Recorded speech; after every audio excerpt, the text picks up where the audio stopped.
Okay, great. So first of all, thank you everybody for coming. Like we said, we should be able to knock this out, 15 minutes or so for the little quick presentation that we have, and then allowing a little bit of time for some Q&A or some input from all of you. Obviously, if you have input as well that you'd rather share via email, you can send something to any of us later. We'll try to be really respectful of your time and get through this relatively quick. So with that in mind, I have a little bit of a PowerPoint. Of course, I don't have queued up to the first page, but I'll get to it. All right, and full screen. Slideshow. Perfect. All right, so thank you guys. So make sure you're muted. I gotta let people. Drew, do you know how to make people? Sorry, guys, I'm gonna have to do this. Yep. So I will make you a co-host as well, and you can let people in from the waiting room. Yep. It disappears when I go to the PowerPoint. All right, you got it, Drew. Did it work? All right, take two. Or you can throw a punch or whatever happens in these tournaments. All right, so thanks everybody. Like you said, well, you can hold your Q&A till the end, or you can put your questions in the chat. Couple people not muted. Drew, if you can see, if you can figure out who that is, you can mute them. Looking good, acting good. Eric, I'll make you co-host too, so you can do some steering. So here's the agenda, the history information from Drew and I, the back in Middleton Cross Plains Area School District history and connections, COVID and public health Madison-Dane County updates, some information from Eric on how to successfully communicate, some next steps and plan of action, Q&A suggestions and input. So Drew, do you want to just kind of do a quick thank you and welcome for everybody? Yeah, I really appreciate everybody taking some time. One of the things that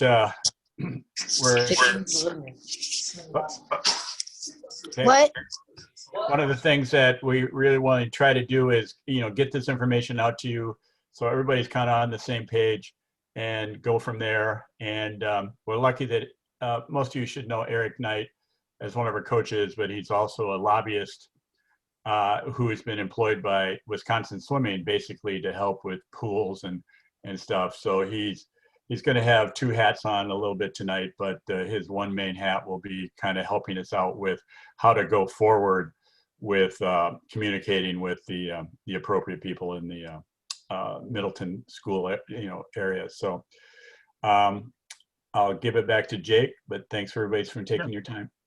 And Eric, well, we got a whole section where you can introduce yourself a little further later. So, all right, sounds good.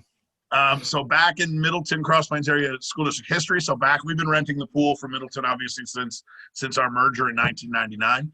One of our predecessor antecedent clubs was a club called MTA, which stood for Madtown Aquatics, which was pretty much exclusively Middleton. They rented prior to that. Drew, how far back? I mean, it feels like they were an early 90s team. Early 90s. Okay. So we obviously have a very long history renting with back. We've been a huge rental partner for the district, anywhere from 15 to 20 hours, most of probably closer to 12 to 15 during the high school seasons, and then more close to 20 plus during the spring. So we've been a 15 to 20 hour a week renter all school year, the last 20 school years, less during the summer. Some summers we haven't rented at all. Some summers it's been a decent amount of time. My estimate was, 75, and that's probably low, 75 meets over the last 20 plus years, at least, 3 or 4 meets a year over the course of that time. Something that you all might not know, because some of this predates your involvement with the team, and something we're thinking the decision makers may not know or realize is we've been a significant donator to the district, but to the pool specifically. Some of the donations we've given have been things that have benefited, kind of everybody, all the users of the pool. Good examples of that are the UV system, the timing system. We've donated like all the kickboards that are used for lessons and lap swim and all that stuff. Were purchased by us for just communal equipment. We also, the most recent big expenditure we gave was like $25,000 plus for the sound system they put in, or somewhere in the neighborhood of $20,000 for the sound system that frankly, we don't really even use for meets because it doesn't fit so well with what we want. So altogether, between rental revenue and donations, we're looking at $1 million. You know, it was just kind of my back of the envelope math over the last 20 years. Additionally, obviously, lots of connections. One of our original clubs was almost exclusively Middleton families. We've always had a lot of Middleton and Middleton Cross Plains area school district families on the team. Even this year, with our reduced numbers overall, we have, you know, maybe half the kids in the water that we normally might. We have about 120 Middleton swimmers out of about 300 Madison area total. And that number is, I think, being depressed currently because Middleton's not available. I've heard from people that, you know, hey, what's the deal? Like, we've got, you know, I get emails every once in a while, people looking to either join or rejoin. And something I've heard from several of them is we'd be interested once Middleton's back online or something like that. They're not able or interested in going any further than that. Lots of Gator and Stingray swimmers on back, obviously, and lots of the current and historic high school swimmers, both varsity and the JV, have been, you know, either active with back or kids that, you know, did back as age groupers and then did high school only as they got older, or just have a history or a connection with back. Our COVID precautions, again, this is old news for a lot of you guys, but we just want to emphasize as it relates to kind of this issue, right, is that we have just been, I hope you agree. We certainly feel that we've been a very diligent club in following COVID expectations. Certainly more so than a lot of the stories you hear about some other program, not swim programs necessarily, but just youth sports programs in general. You know, we get stories from parents all the time. How come practices like this when my other child that's in this other sport can practice like this? And the answer's been, well, they're kind of cheating. So we've been really good about our COVID protocols. We run really safe practices.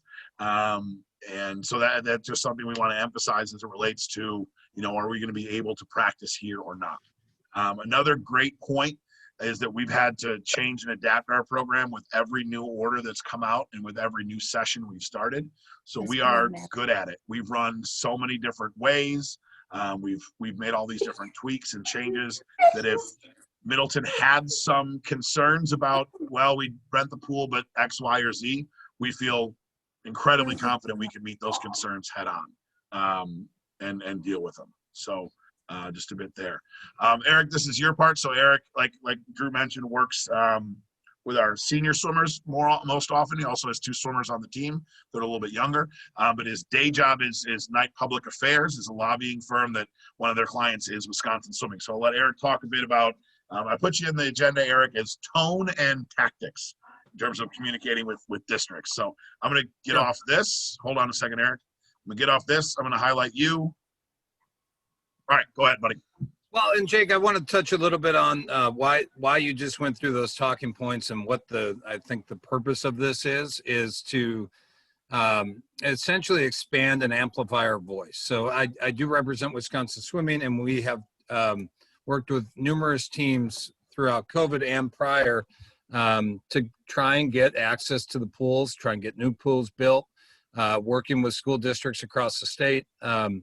To make that happen. And I think Drew, you and Jacob and myself have had a number of meetings with the school district to this point to no avail as far as getting access. And we're beginning to see other teams in Dane County get back in the pool. So I guess the point of the meeting is to amplify our voices. It's a call to action to ask everybody in the district to begin to reach out and find connections that we may not be aware of. You know, we've worked a number of our connections already, and I think that's why we're coming to you to say, who do you know on the school board? Who can you tell the Badger Aquatic story to? Who can you tell the Wisconsin Swimming story to? And reach out in a positive way. We're not looking to beat anybody up over this. That's never an effective tactic. But to reach out, I'd say first, Jacob, via phone, or if you have a personal connection with any of the school board members, to start telling the story and do it in a positive way. Excellent. You want me to add some more to that, or? No, I think that's good. I'm just trying to get back to my slideshow here. Yeah, I mean, so like Eric said, right, again, this is not, the purpose of this isn't to see how angry we can get all of you. Let me take Eric off the spotlight here. Sorry about that.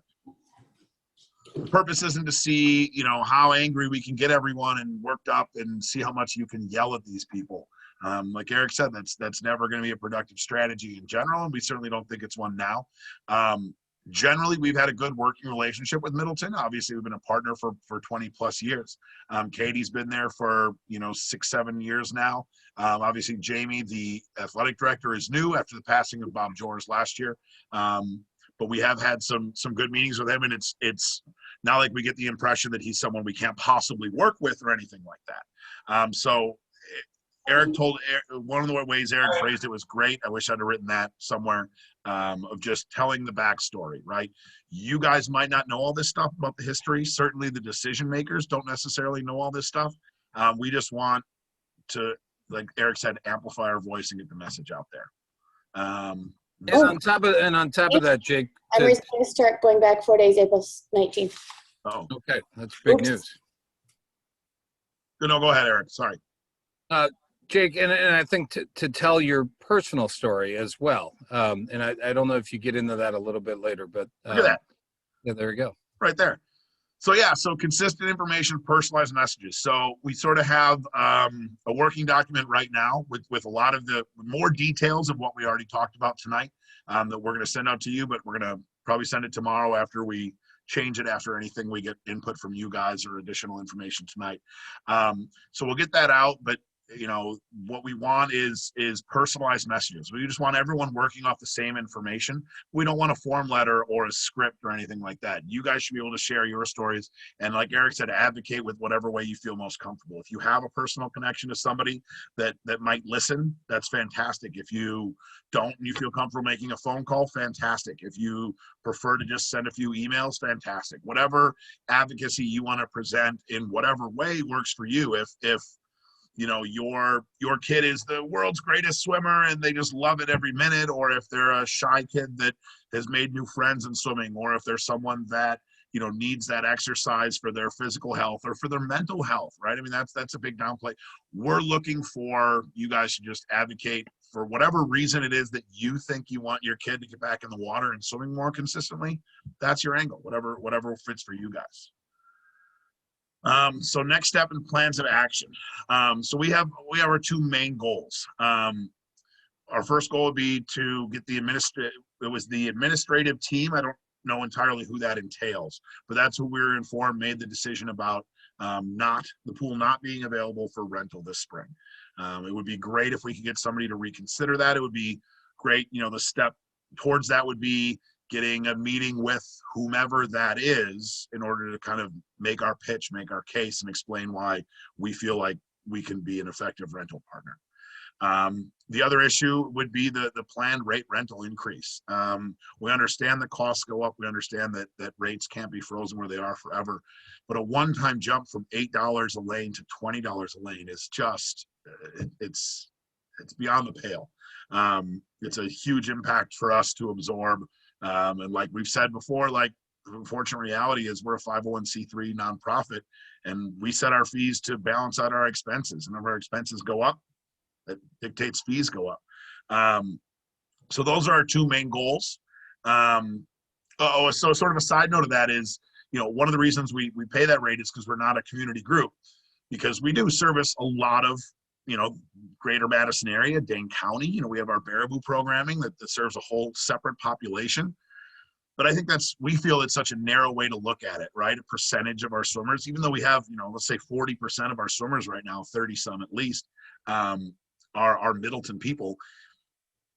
If we have 120 and when a normal year, more like 150, 180 Middleton Cross Plains area school district swimmers in our program, doesn't matter what our percentage is. That's a lot of kids in the district. It's a lot more than some volleyball team that has 10 of 12.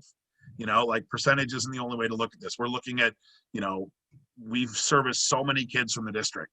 And it would be great if we could get some consideration for that. So both these goals can be achieved with a show of your support and hopefully angling a meeting with whomever the decision makers might be on these different things. So like Eric talked about, you know, call or email individuals this week to inform an advocate. The document we're going to send has kind of some of the contact information, just links to the web. School board members, looks like they have email addresses out there, not phone numbers. Obviously, the district employees, like the athletic director or superintendent, they have office phone numbers as well as email. Our thought was to let, you know, after this meeting and get the information out, to let you guys sort of do your advocacy this week.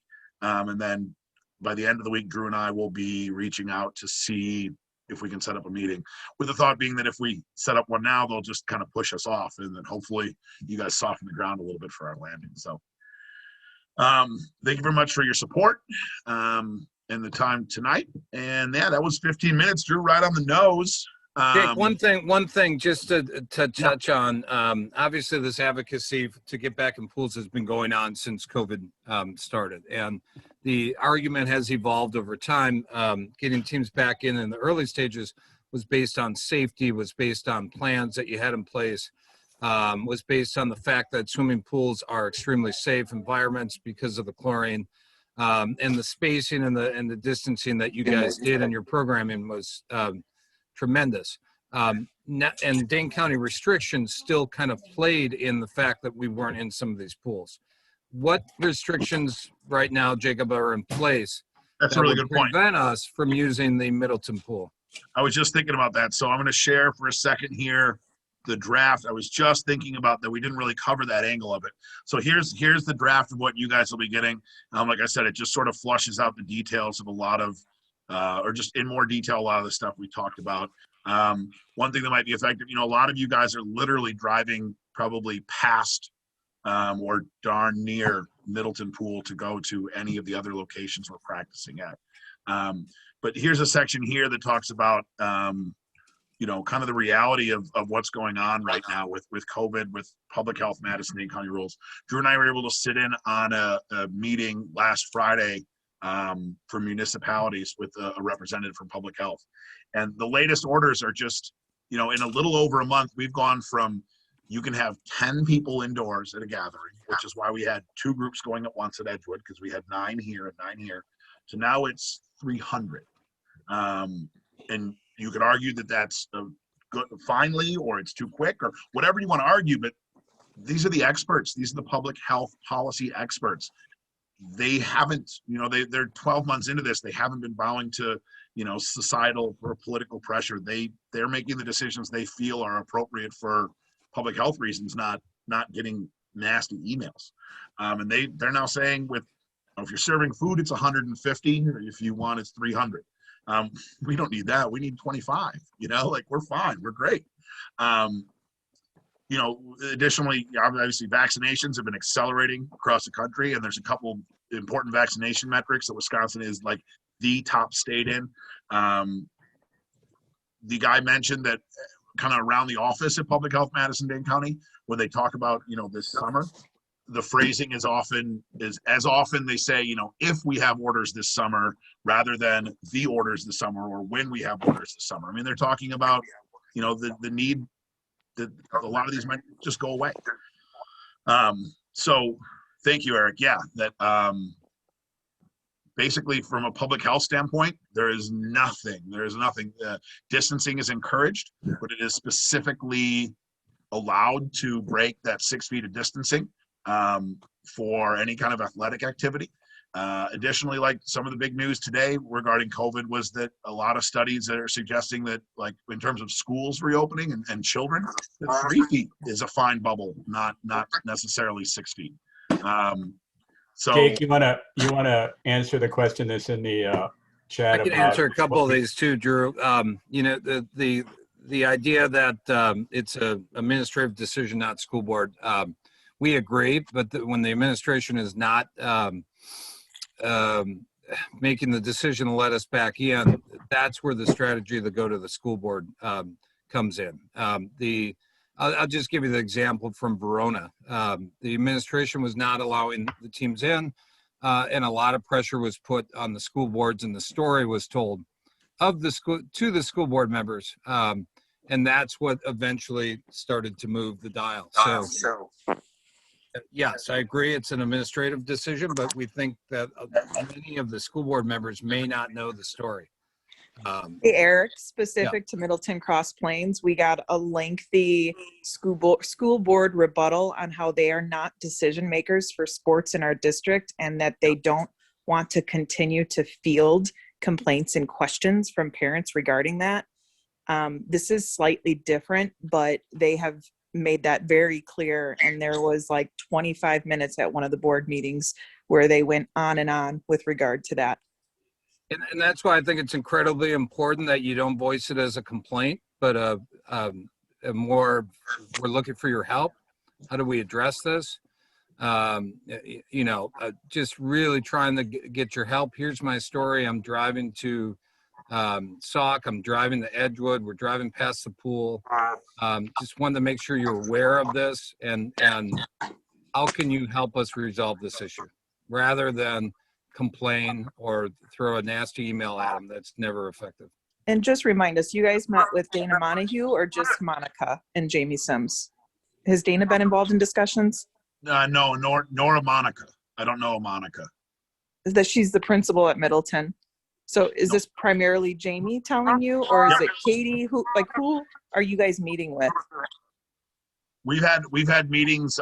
We had an in-person meeting with Jamie in the fall. We more recently this winter had a Zoom meeting with Jamie and then Katie, and then another person joined, but they never really introduced who that was. It was definitely not a Monica. It was a guy that's presumably in the administration somewhere, but it's meeting with Katie, and then the communication came via or meeting with Jamie, excuse me, but the communication was through Katie. So Dana Montague, and I'm sorry to monopolize the time here. Dana Montague is the superintendent. She's very agreeable. She comes from the Waukesha School District, and she will field calls now that they're back in school. She'll be probably more challenged, but she is definitely somebody that I would encourage you guys to get in front of, but as for parents to communicate directly with her. Great, and I had her contact information already on the handout going out, so that's great. Just answering a couple of the questions. Monona Grove has let us back in.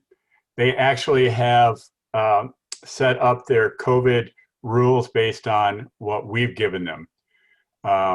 Their pool director, Laura, has been very glowing in her recommendations of what we've done. So we're in there, with the limits that we have now. Verona, obviously, Eric can speak more to that. But one of the big things, too, I think we've got to highlight a little bit more other than just getting back in at some point is back what Jake was talking about is the cost.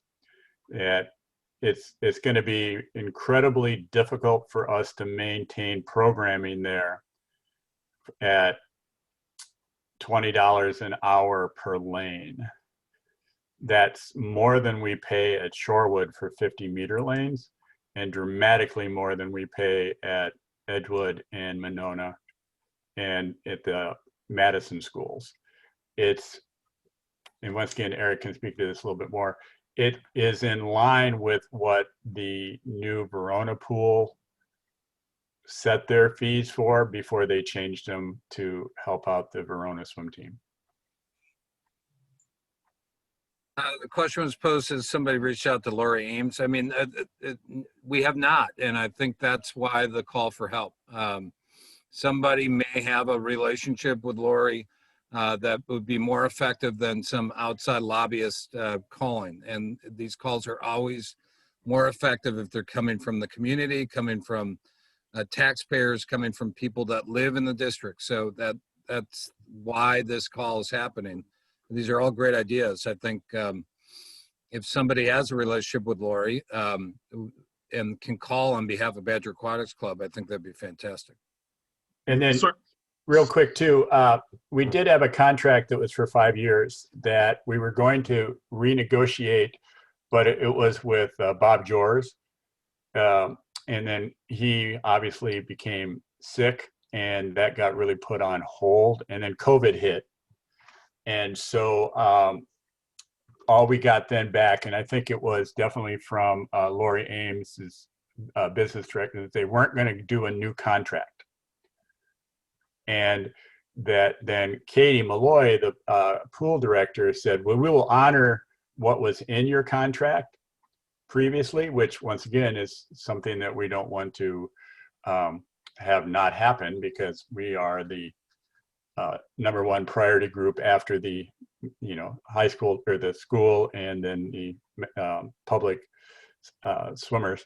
But she wasn't willing to open, and she said it was a district decision on that, and that the fees are what they are, and that's kind of where we've hit this roadblock. And looping back on that with the discussion of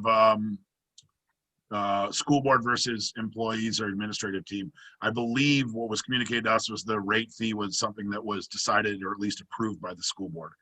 So, the fact that we have kind of two separate but related goals, it might be worth reaching out to whomever you feel comfortable with, school board or otherwise. And just to let Jake have even more work to do with emails, if anybody, is going to reach out to people, maybe CC Jake in that, or let Jake know, so we can kind of keep a kind of an idea of where that's going. And then, like Jake said, we feel like if we do anything right now as an organization, we will probably hit a stone wall again until things kind of get softened up by the taxpayers of Middleton.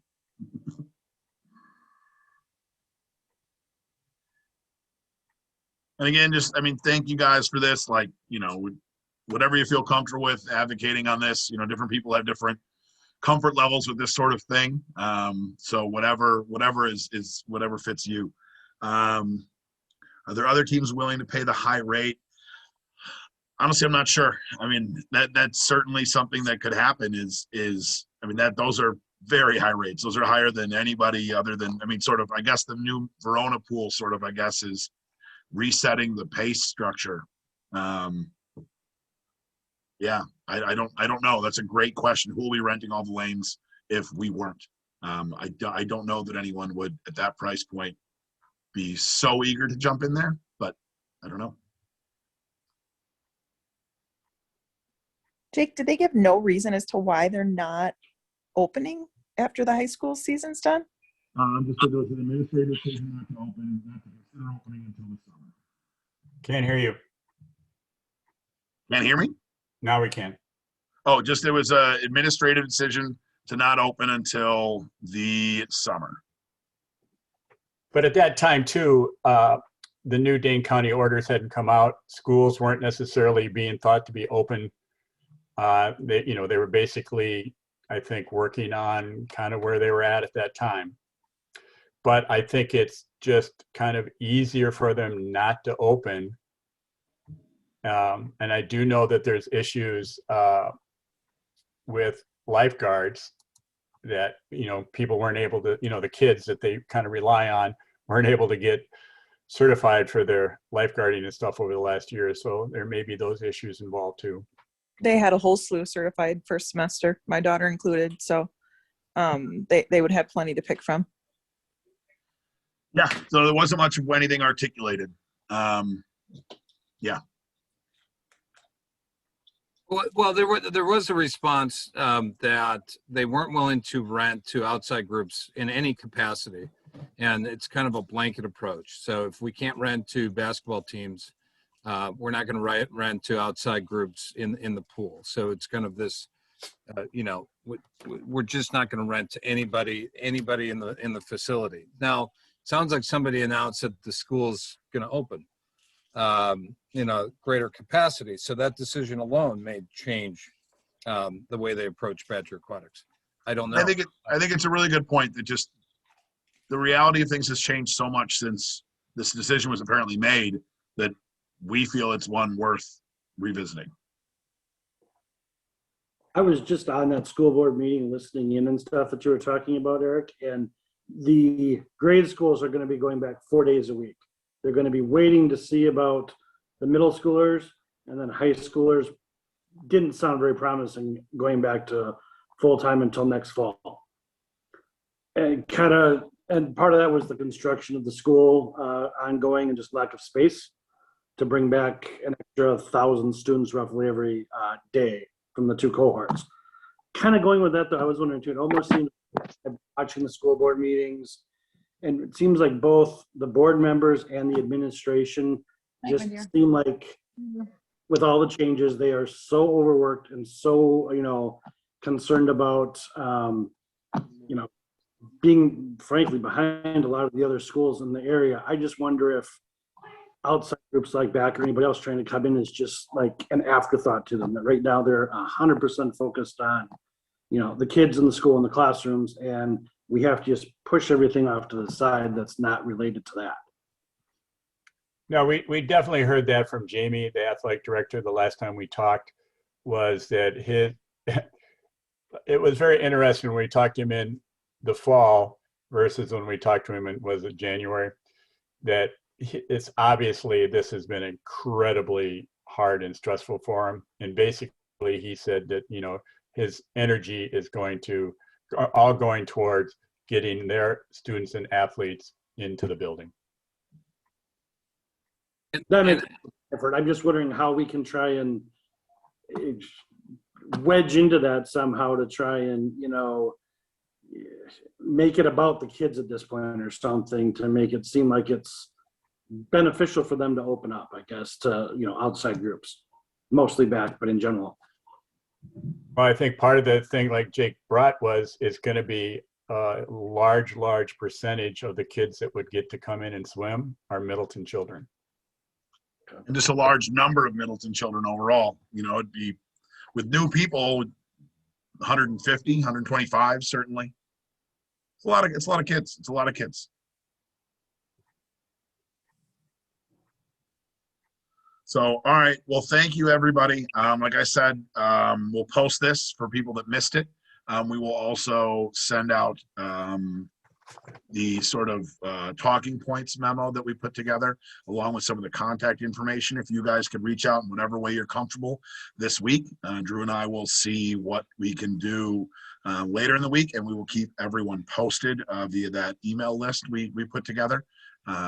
If you have any questions or anything else to add that you didn't want to throw into the chat or speak up about, feel free to email us at any time. Also, yeah, like Drew said, I mean, I would love to be, kept in the loop on anything. If you want to CC me on it, or if you just want to forward me any responses or anything, however you want to do it, I would love to kind of just see what, if any, progress this has made, or what our angle needs to be to sort of get somebody to listen to us. So, all right. Well, thank you very much. Unless anybody has anything else, you guys can start logging off. We appreciate you. Have a good rest of your evening. Just Thank over you. 30 minutes. It was like 33 minutes. So we just barely missed it. So Jake, I came. Thank you. hold on. I'm just going to hit end record here.